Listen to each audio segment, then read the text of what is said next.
च्या ऑर्गनायझर या साप्ताहिकातल्या टीकेला अजित पवारांच्या राष्ट्रवादीनं प्रत्युत्तर दिलेलं आहे। महाराष्ट्रातल्या पराभवाचं खापर आमच्यावर नको, अजितदादांच्या राष्ट्रवादीचा संघावरती हा पलटवार दिसून येतो। पराभवाचा ठपका राष्ट्रवादीवर ठेवता येणार नाही असं उमेश पाटील यांनी एक्स पोस्ट केली। भाजपचा विजय झाल्यास संघाच्या नियोजनामुळे आणि पराभव झाला तर अजितदादांमुळे कसा, असा प्रश्न त्यांनी विचारलेला आहे। आपण ग्राफिक्सच्या माध्यमातून बघूया ही एक्स पोस्ट नेमकी काय करण्यात आली आहे। भारतीय जनता पार्टीचा विजय झाला तर संघाच्या शिस्तबद्ध नियोजनामुळे आणि पराजय झाला तर अजितदादांमुळे।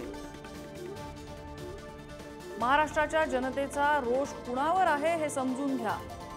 लिहिता आणि बोलता आम्हाला पण येतं, लेख लिहून महायुतीत मिठाचा खडा टाकू नका। तर उमेश पाटील जे प्रवक्ते आहेत त्यांनी ही एक्स पोस्ट केली आहे। पराभवाचा ठपका राष्ट्रवादीवर ठेवता येणार नाही, आमची महायुती दीर्घकाळाची आहे, त्यामुळे अजित पवार भाजपसोबत यापुढेही असतील असं उमेश पाटील म्हणाले। आता आमचं लक्ष विधानसभा निवडणूक आहे, महायुतीमध्ये कोणताही वाद नाही, मतभेद नाहीत, झालेल्या चुका विधानसभा निवडणुकीला सुधारल्या जातील असं त्यांनी सांगितलं। दरम्यान यावर राज्यात कशा प्रकारे राजकारण रंगलंय, आरएसएसनं काय म्हटलंय आणि त्यावर विरोधकांनी कसा निशाणा साधलाय बघूया।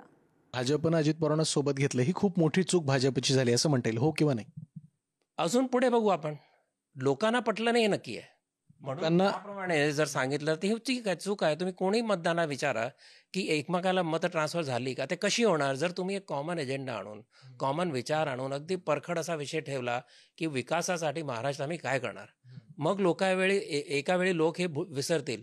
पण शिवसेना काँग्रेसमध्ये त्यांचा मोठा मतदानाचा प्रकार जो आहे तो मुस्लिम मतदान, आणि इथे या बाजूला जे संघाला शिव्या द्यायचे ते लोक ते संघाबरोबर, हा जो प्रकार आहे याचा उत्तर त्यांना शोधावा लागणार आणि त्यांना काहीतरी कॉमन एजेंडा काढावा लागणार, नहीं तो चूकच है। आरएसएस के बाद बीजेपी के लोग मानते हैं, खास करके मोदी शाह। आरएसएस एक जमाने में बीजेपी की मातृ संस्था थी, मातृ संस्था। आरएसएस ने बीजेपी को बढ़ाया है, एक नैतिक ताकत दिया है, लेकिन 10 साल में बीजेपी के शीर्ष नेता जो है उसने अगर पहला काम कौन सा किया होगा तो आरएसएस को खत्म करने। त्यांना गरज नाही या संघाची, संघ त्यांना काय सल्ला देतो मला कळतच नाही।